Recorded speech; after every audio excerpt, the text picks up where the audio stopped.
ओम नमः शिवाय। आज मैं आपके लिए कबीर जी का बहुत ही अद्भुत लेकिन बहुत ही अनूठा कुछ वचन लेके आया हूं। ये वचन इतना गहरा और इतना क्रांतिकारी है जिसका कोई हिसाब नहीं। कबीर जी कहते हैं कि बरसे कंबल भीजे पानी, अद्भुत बात भई गयानी। फिर कहते हैं कि पहले जन्मा पूत, बाद में जन्मी माई, एक अचंभा देखा रे भाई। फिर वो आगे कहते हैं कि प्यासा ढूंढे पनिहारिन को, प्यासा कुआं ढूंढे पनिहारिन को। फिर कहते हैं कि सूखे सरोवर उठे हिलोरा। अब ये बातें सुन के कुछ समझ नहीं आएगी आपको, ये कबीर जी क्या कह रहे हैं। कबीर जी भांग खा गए हैं ये बातें कहने के लिए, या उनका दिमाग खराब हो गया है जो उल्टी सीधी बातें कर रहे हैं। मैं जब पढ़ा था मुझे ऐसा ही लगा था, मुझे लगा था कि कबीर जी का लगता है दिमाग घूम गया, वो अपनी मानसिक संतुलन खो बैठे हैं। नहीं तो ऐसी बातें कौन करेगा कि बरसे कंबल भीजे पानी। ऐसा कभी आप देखे हैं? नहीं देखे। अपने जीवन काल में तो आप ऐसा कभी देखे ही नहीं होंगे कि कंबल बरसे और पानी भीग जाए। पहले पूत जन्मे और बाद में माई। ये कैसे होगा? जब माई नहीं तो पूत का जन्म कैसे होगा?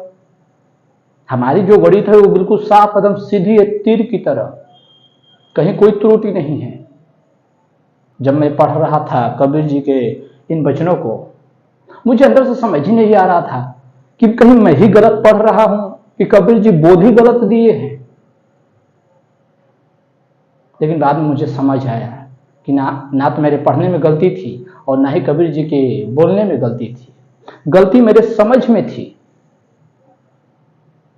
इन बातों का अर्थ समझने से पहले मैं आपको कुछ बुनियादी बातें बता देना चाहता हूं जिससे बातें पकड़ में आ जाए। पहली बात तो समझ लीजिए, ये जो वचन है ये कबीर जी का उलटवासी है। उलटवासी का क्या अर्थ? अर्थात किसी भी बात को कहने के लिए आप उन बातों को सीधे ना कह के घुमा फिरा के कहे या उल्टे तरीके से कहें, उसी को कबीर जी का उलटवासी कहते हैं। कबीर जी बहुत उलटवासी का है। वो कहते हैं कि सुई के नोक से ऊंट को निकलते देखा और डोरा बाहर ही अटक गया। अभी बातें सुनने में बहुत भ्रांतिजनक लगती है कि सुई के नोक से ऊंट निकल गया और डोर बाहर ही अटक गया। बताओ, डोर नहीं निकल पाया और ऊंट निकल गया। मछली को हवा में उड़ते देखा, गूंगे को गाते देखा और जुबान वाले को मौन रहते देखा, लंगड़े को नाचते देखा, पैर वाले को बैठे विकलांग होते देखा। कबीर जी ऐसी ऐसी उल्टी बातें बोलने हैं जिसका अर्थ खोजे से भी आपको नहीं मिलेगा। लेकिन अर्थ समझने से पहले, अर्थ तभी समझ आएगा जब आप कुछ बुनियादी बातें समझ लेंगे। पहली बात तो समझ लीजिए, जो कबीर जी का उलटवासी है वो कबीर जी क्यों कहते हैं। वो अपनी बात को सीधे भी कह सकते हैं, उनके हजारों सीधे वचन हैं, लेकिन फिर वो उलटवासी क्यों कहते हैं? तो इसके पीछे कुछ कारण है। पहला जो कारण है वो पाखंड, कर्मकांड और रूढ़िवादी परंपरा को चुनौती देने के लिए उलटवासी का सहारा लेते हैं। दरअसल उस समय जब कबीर जी थे तो उस समय पाखंड अपने चरम पे था, कर्मकांड अपने चरम पे था। लोग कहते थे कि राम राम जपो मोक्ष मिल जाएगा, राधे राधे जपो मोक्ष मिल जाएगा, मंदिर चले जाओ परमात्मा मिल जाएंगे, काशी चले जाओ परमात्मा मिल जाएंगे, काबा में चले जाओ परमात्मा मिल जाएंगे। कबीर जी को ये बातें सुन के बहुत गलत लगता था कि ये क्या कह रहे हैं, ये पंडित पुरोहित पागल हो गए हैं। ऐसे परमात्मा मिलेंगे काशी जाने से और काबा जाने से? ये बहुत आसान बात हो जाए, हम सब काशी पहुंच जाए और परमात्मा को पा ले। लेकिन ये वैसा तो होगा नहीं। काशी में रहने वाले को परमात्मा नहीं मिले, आपको जाने से मिल जाएंगे। वृंदावन में रहने वाले को परमात्मा नहीं मिले, आपको मिल जाएंगे। काबा में लाखों लोग हैं, उनको परमात्मा नहीं मिले, आपको मिल जाएंगे। तो कबीर जी बहुत परेशान थे, इसलिए वो उलटवासी का सहारा लिए। वो कहे कि जो मेरे उलटवासी का सार बता देगा, अर्थ बता देगा, वही ज्ञानी है। ये तो सब बेकार की बातें हैं और इसीलिए सारा संसार अभी तक पाखंड में अटका है। और जब कबीर जी उल्टी कहानी कहने लगे तो सारे पंडित पुरोहित मौन हो गए। वो तथाकथित महात्मागण किताबों को रट के आए हैं और कबीर जी अनपढ़, अंगूठा छाप, पढ़े लिखे नहीं। और जब वो बातें बोलने लगे तो पंडित पुरोहित भौचक्के रह गए। क्योंकि कबीर जो कहते थे वो शास्त्रों में लिखी नहीं थी। आप पंडित के पास जाते हैं, महात्मा के पास जाते हैं, आप पूछते हैं उससे कि संसार को किसने बनाया, वो कह देता है कि परमात्मा ने, और आप मस्त प्रसन्न आनंदित घर लौट आते हैं बिना एक सवाल और पूछे कि संसार को बनाने वाला परमात्मा है, तो फिर परमात्मा को किसने बनाया? बस इतना ही पूछना था। फिर देखते पंडित नाराज हो जाता, जो भी महात्मा हो वो नाराज हो जाता, क्योंकि उसका उत्तर उसे भी पता नहीं, शास्त्रों में लिखी नहीं है। क्योंकि वो कहते हैं कि बिना बनाए कोई चीज बन नहीं सकती। बात बिल्कुल साफ एकदम बिल्कुल सीधी लगती है, तीर की तरह। बात बिल्कुल ठीक है, बिना बनाए कोई चीज बनेगा कैसे? तो जब ये संसार इतना तुच्छ खुद से नहीं बन सकता, तो वो विशाल विराट परमात्मा खुद से कैसे बनेगा? ये भी गणित बिल्कुल साफ है। लेकिन आप पूछे ही नहीं और चले आए घर, मत प्रसन्न हो कह दिया परमात्मा ने बनाया, और आप बस आनंदित हो गए। यही बात कबीर जी को नहीं जचती थी। कबीर जी बिल्कुल तीखा वचन बोलते थे, सीधा प्रहार करते थे। कबीर जी का एक वचन है कि कंकर पाथर जोड़ के मस्जिद दियो बनाए, ता चढ़े मुल्ला बांग देख क्या बेहरा हुआ खुदा है। अब जब ये बातें सुनते थे मौलवी, चर्च के पादरी, पंडित पुरोहित मंदिर के, तो उनके अहंकार को चोट पहुंचती थी कि कबीर जी हमारी आस्था को क्या कह रहे हैं कि हमारा खुदा बहरा है। लेकिन कबीर जी बिल्कुल सीधी बात कहते थे कि कंकर पाथर जोड़ के ये इमारत खड़ी कर लिए हो भव्य, और उस पर हरण लगा के चिल्लाने लगे परमात्मा का नाम, क्या परमात्मा बहरा है? उसे सुनाई नहीं पड़ता, तो फिर गूंगे की तो आवाज उसके पास कभी पहुंचेगी ही नहीं, तो परमात्मा को वो कैसे पाएगा? अब निशब्द हो जाते थे तथाकथित महात्मागण, क्योंकि वो कबीर जी थे। वो कोई पंडित पुरोहित जैसे शास्त्र पढ़ के नहीं आए थे, पादरी जैसे कुरान बाइबल पढ़ के नहीं आए थे। तो यही मैं कहना चाहता हूं कि कबीर जो उलटवासी कहते हैं, जिसके पीछे उनका सीधा सा कारण था तथाकथित महात्मा गणों पे, कर्मकांडों पे, पाखंड पे, रूढ़िवादी परंपरा पे सीधा प्रहार करना। दूसरा जो कारण था वो था अर्थ समझाना। अर्थात कबीर जी कहते थे कि जो आध्यात्मिक सत्य है और जो सांसारिक सत्य है, ये दोनों एक दूसरे के बिल्कुल विपरीत हैं, उल्टे हैं। हम एक ही गणित दोनों जगह फिट नहीं बैठा सकते, दोनों उल्टी बात है। इसीलिए वो उलटवासी लेते हैं। उलटवासी वो क्यों लेते हैं? तो वो कहते हैं कि हम संभावित चीजों को पकड़ते हैं कि जो हमें देख के लगता है कि ये संभव है, और हम उसी गणित पे चलना चाहते हैं और परमात्मा तक पाना चाहते हैं, पहुंचना चाहते हैं। लेकिन ये संभव नहीं है। इससे जरा ठीक से समझ लीजिए। हम इन बातों का अर्थ समझेंगे, लेकिन कुछ बुनियादी बातें समझ लेनी चाहिए। पहला तो वो कारण उलटवासी का लेते हैं रूढ़िवादी परंपराओं पर वार करने के लिए, और दूसरा जो उनका कारण है वो है आध्यात्मिक सत्य को बताने के लिए। आप अक्सर यही देखे होंगे ना कि पानी बरसता है और कंबल गीला हो जाता है, लेकिन कंबल बरसे और पानी गीला हो जाए, ये बात कहीं से समझ नहीं आती। ये बात बिल्कुल उल्टी है। और यही बात कबीर जी कह रहे हैं कि सत्य जानना है, परमात्मा के बारे में जानना है, तो हमें उल्टा गणित पढ़ना पड़ेगा। सीधी गणित से बात बनने वाली नहीं है।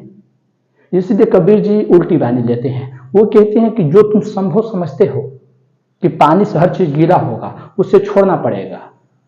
कंबल से भी पानी गीला हो सकता है। अभी बात बहुत क्रांतिकारी लगती है कि पानी कैसे गीला होगा? पानी तो पहले से गीला है, पानी हर चीज को गीला कर देता है, और पानी कैसे गीला होगा? फिर कहते हैं कि पहले जन्मा पूत बाद में जन्मी माई, एक चंभा देखा रे भाई, बिना मां के पूत कैसे जन्मेगा? और आप कह रहे हैं, कबीर जी कह रहे हैं कि पहले पूत जन्मा बाद में जन्मी माई। अब ये तो हमारे नजर से बिल्कुल असंभव बात लगता है, कैसा हो ही नहीं सकता। कहते हैं कि सुई के छेद से ऊंट निकल गया और डोर बाहर ही अटक गया, डोर अंदर नहीं जा पाया, और सुई के छेद से ऊंट निकल गया। ये बात कहीं से लगती है तर्क संगत? हमारा गणित कहीं पे बैठेगा ये बातों में? नहीं, बिल्कुल नहीं बैठेगा। लेकिन कबीर जी का गणित बैठता है। आगे आपको पता चलेगा कैसे, जब इन अर्थों को हम समझेंगे। लेकिन मैं दो बातें बता देना चाहता हूं साहब, कि कबीर जी का जो उलटवासी है वो दो पॉइंट पे टिका है। पहला कि परंपराओं को चुनौती देने के लिए, जो कर्मकांड थी, जो रूढ़िवादी परंपरा थी, जो पाखंड था, उसको चुनौती देना कि तुम जो कह रहे हो वो गलत है। और दूसरा कारण आध्यात्मिक सत्य को बताना इसलिए वो उलटवासी देते हैं। वो कहते हैं कि जो असंभव है उसमें भी झांकने की एक बार कोशिश करो, असंभव में ही तुम्हें सत्य मिलेगा, संभव में ही तो तुम फंसे हो। तुम जो सोचते हो कि ऐसे संभव है और उसी में फंसे हो, इसलिए तुम्हें परमात्मा नहीं मिल रहा है। तो कबीर जी क्या कहते हैं उससे थोड़ा अर्थों को हम समझ लीजिए। कबीर जी कहते हैं कि पहले जन्मा पूत बाद में जन्मी माई। इसका क्या अर्थ? तो देखिए कबीर जी के इन वचनों का अर्थ है, वो कह रहे हैं कि जो परमात्मा है, जब इस संसार में कुछ नहीं था तो परमात्मा पहले से था और हम उसी के अंश हैं, अर्थात आत्मा। व्यक्ति आत्मा है, समष्टि परमात्मा। आप समझ पा रहे हैं? उससे खंड खंड बट गया तो आत्मा हो गए, एक एक आदमी आत्मा हो गया। जो सबका समष्टि है वही परमात्मा है। जिससे बूंद ही सागर है और सागर ही बूंद है, वैसे ही आत्मा ही परमात्मा ही, परमात्मा ही आत्मा है। बस आत्मा के रूप में वो खंड खंड में बट गया है और जब समष्टि हो जाता है वो परमात्मा हो जाता है। तो वही कबीर जी कह रहे हैं कि जो आत्मा है वो पहले से थी, वो बाद में संसार में आने के बाद माया में बंध गई और सबको अपना समझने लगी, ममता में फंस गई, दया में फंस गई, लालच में फंस गई कि ये मेरा, वो मेरा, ये मेरा, फलाना मेरा, चिलाना मेरा, घर द्वार मेरा, धन दौलत मेरा। यही कबीर जी कह रहे हैं कि पहले जन्मा पूत, जो आत्मा है वो पहले से थी, माया अर्थात जो माई है वो बाद में आई और उसको घेर दी और हम ममता में और माया में आके फंस गए संसार में। अब बातें सुनने बहुत क्रांतिकारी है। हाँ, बात तो ठीक कह रहे हैं कबीर जी। ऐसा हो सकता है कि आत्मा तो पहले से थी, परमात्मा से पहले कुछ नहीं था, परमात्मा ही थे। बाद में माया उस पर हावी हो गई हर आत्मा के ऊपर और हमें भ्रम में फंसा दी। आदि गुरु शंकराचार्य इसके बारे में कहते हैं कि माया की दो शक्तियां हैं, आवरण शक्ति और विक्षेप शक्ति। पहले वो सत्य को ढक देती है और दूसरा विक्षेप कर देती है, अर्थात जो सत्य है उसे ना दिखा के उसके जगह पर सत्य चीज को दिखा देती है और वही हमें सत्य प्रतीत होने लगता है। इसका बहुत फेमस उदाहरण है रस्सी में सांप का भासित हो जाना, अर्थात रस्सी में सांप का दिखाई दे देना। आप कभी ध्यान दिए, अंधेरे में रस्सी पड़ा रहता है और अचानक से लगता है अरे बाप रे ये तो सांप है। वो सांप है नहीं, जब लाइट पड़ता है तो आपको पता चला ये तो रस्सी था। तो कैसे हुआ? क्योंकि जो था वो दिखाई नहीं दिया, वो आवृत हो गया और उसके जगह पे गलत चीज दिखाई दे दी, जो था ही नहीं, असत्य था, सांप था नहीं लेकिन दिख गया रस्सी में सांप, क्योंकि रस्सी ढक गया, आवृत हो गया, हमारे आंखों पे पर्दा पड़ गया, चकमा पड़ गया, अरे बाप रे ये क्या है। यही आदि गुरु शंकराचार्य कहते हैं कि माया की दो शक्तियां हैं, पहला आवरण, दूसरा विक्षेप। पहला वो ढक देती है और दूसरा विक्षेप, उसके जगह पे दूसरा चीज हमें दिखा देती है। यही कबीर जी कह रहे हैं कि जो हमारी आत्मा है वो पहले से थी लेकिन बाद में माया आके उसको ढक दी। यही की बात कह रहे हैं कि पहले जन्मा पूत बाद में जन्मी माई, एक अचंभा देखा रे भाई। अच्छा, दूसरे में वो कहते हैं कि प्यासा कुआं ढूंढे पनिहारी। अभी बातें सुनने में भी बहुत भ्रांतिजनक लगती है कि प्यासा कुआं पनिहारी को ढूंढे। हम तो ये सुनते हैं कि जो व्यक्ति प्यासा होगा वो कुएं को ढूंढेगा। कुआं प्यासा हो गया और पनिहारी ढूंढ रहा है कि कोई आगे पानी मेरे से भर ले, ये कैसी बात हुई? कुआं प्यास कैसे गया? कुएं में पानी है और फिर भी वो प्यासा है, ये कैसी बात हुई? ये बात समझ नहीं आती, लेकिन बातों को जरा ठीक से समझने की कोशिश करिए। कबीर जी कह रहे हैं कि हर व्यक्ति परमात्मा की भक्ति करना चाहता है, जो सर्वगुण संपन्न है, सर्वशक्तिमान है, कण में विराजमान है, हर गुण से बिल्कुल व्याप्त है, सर्वश्रेष्ठ है। लोग उसकी भक्ति करना चाहते हैं। लेकिन कबीर जी यहाँ पे कह रहे हैं कि वो जो परमात्मा है जिसकी आप भक्ति करना चाहते हैं वो भी अपने भक्त के लिए प्यासा है। वो भी कण में अपना भक्त ढूंढ रहा कि कहीं तो कोई सच्चा भक्त मिल जाए, वो भी भक्त पे आश्रित है। यही बात वो यहाँ पे कुएं का सहारा लेके कहते हैं कि कुआं प्यासा ढूंढे पनिहारी। कुएं में पानी भरा है लेकिन प्यासा है। परमात्मा के पास सब कुछ है, समस्त शक्तियां है, लेकिन वो भक्त के बिना अधूरा है। आप सुने होंगे हर सीरियल, हर धार्मिक ग्रंथ, पौराणिक कथा में आप सुने होंगे कि भक्त के बिना भगवान अधूरे हैं। वो भी भक्त के तलाश में है, क्योंकि भक्त नहीं तो भगवान का अस्तित्व का, भक्त ही तो भगवान को पैदा करता है। भक्त नहीं रहेगा तो भगवान का अस्तित्व कोई रहेगा? भगवान का महत्व क्या रह जाएगा? भक्त से ही भगवान है। इसीलिए भगवान भी भक्त को अपने ढूंढते रहते हैं और भक्त पे सदा खुश रहते हैं। फिर वो आगे कहते हैं सूखे सरोवर उठे हिलोर। इसका क्या अर्थ? अगर सरोवर सूखा है, कोई नदी सूखा है, तो तो उसमें हिलोर कैसे मारेगी? पानी हिलोर मारने के लिए, लहर उठने के लिए तो पानी होना आवश्यक है। बिना पानी के हिलोर मारेगा कोई सरोवर? ये बातें कहीं से जचता नहीं। बातें सुनने में बहुत भ्रांतिजनक लगती है कि कबीर जी भांग खा गए हैं क्या? ये कैसी बहकी बातें करते हैं। कबीर जी भांग नहीं खाए हैं, भांग हम खाए हैं। कबीर जी कह रहे हैं कि सूखे सरोवर उठे हिलोर। इसका क्या अर्थ है? अर्थात वे कह रहे हैं कि जो हमारा मन है वो बिल्कुल सूखा पड़ा है, लेकिन जब उसमें भक्ति का बीज पड़ जाता है तो उसमें आनंद की लहर उठ जाती है। मन खुशियों से झूम उठता है। निर्जन वन में भी आप आनंदित हो जाते हैं। जब आपके भीतर प्रेम हो तो आप कहीं पे भी रहे आनंदित रहते हैं। जब आपके भीतर भक्ति और परमात्मा की, तो आप आनंदित रहते हैं। यही बात कबीर जी कह रहे हैं कि सूखे सरोवर उठे हिलोर। चाहे आपका मन कितना भी उदास हो, आपके भीतर कुछ ना हो, लेकिन अगर परमात्मा से भक्ति हो गई या किसी से प्रेम हो गया गहरा, प्रेम प्राथमिक सीढ़ी है और भक्ति अंतिम। जिस दिन प्रेम में श्रद्धा मिल जाए वो भक्ति में रूपांतरित हो जाता है। प्रेम ही भक्ति बनता है। दोनों एक दूसरे के पूरक है। प्रेम प्राथमिक सीढ़ी है और भक्ति अंतिम। तो जिस दिन आप प्रेम में पड़ गए या भक्ति में, आप कहीं पे भी रहेंगे, आपके भीतर एक आनंद रहेगा, एक उत्साह रहेगी, हिलोर उठता रहेगा आनंद का। यही बात कबीर जी कह रहे हैं कि सूखे सरोवर उठे हिलोर। आपका मन कितना भी सूखा हो, लेकिन जिस दिन भक्ति का बीज पड़ जाएगा उस दिन आपके भीतर हिलोर आनंद का उठने लगेगा। एक में कहते हैं कि बरसे कंबल भीजे पानी, अद्भुत बात भई गयान। इसका क्या अर्थ? इसका अर्थ कबीर जी कहते हैं कि बरसे कंबल भीजे पानी। आप यही सुने होंगे अब तक कि पानी बरसता है और कंबल गीला हो जाता है। लेकिन कबीर जी कह रहे हैं कि बरसे कंबल भीजे पानी। पहले यहाँ पे दो बातें समझ लीजिए। जो कंबल है वो क्या काम करता है? एक ढाल का काम करता है, सर्दी से हमें बचाने के लिए। जब हमें सर्दी लगती है तो हम क्या करते हैं? कंबल को ओढ़ लेते हैं। और पानी क्या है? पानी हर चीज को गीला कर देता है। तो यहाँ पे दोनों को प्रतीकात्मक लेते हैं। वो कहते हैं कि जो कंबल है वो भक्ति का रूप है और जो पानी है वो हमारे भीतर का ज्ञान है। वो कह रहे हैं कि हमारे भीतर चाहे लाख ज्ञान हो, जब तक उस पर भक्ति रूपी कंबल नहीं पड़ेगी वो शुद्ध नहीं होगा, पवित्र नहीं होगा। आप किसी वस्तु पे गंगाजल किस लिए छिड़कते हैं? ताकि वो शुद्ध हो जाए, पवित्र हो जाए। यही बात यहाँ पे कबीर जी कह रहे हैं कि अगर अपने ज्ञान को शुद्ध करना है, पवित्र करना है, तो उस पर भक्ति रूपी कंबल को छिड़कना होगा, अर्थात भक्ति रूपी कंबल को आवृत करना होगा, ढकना होगा। इसी को वो कहते हैं कि बरसे कंबल भीजे पानी।